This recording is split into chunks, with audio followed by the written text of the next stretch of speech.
আজি চেৰা বিহু আৰু আমি আহি গলো মোৰ জামুগুৰিৰ ঘৰলৈ।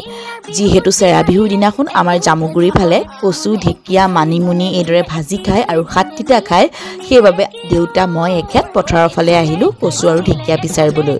আমি কচু ঢেকীয়া লৈ গ'লোঁ আৰু লগতে মায়ে ধুনীয়াকৈ বনাই দিলে আমাক কচুৰ তৰকাৰী, ভেকুৰী তিতা ভাজি, ঢেকীয়া ভাজি, কচু ভাজি, তিতা কেৰেলা ভাজি, লগতে মানিমুনি ভাজি আৰু পদুনাই আমে চাটনি।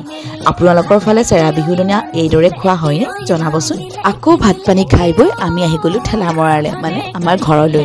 আৰু আহি পেলাই আমি সন্ধিয়া সমূহ ৰাইজ মিলি পেলাই ট্ৰেক্টৰতে গ'লোঁ ওচৰৰ গাঁওখনত নাম গাবলৈ।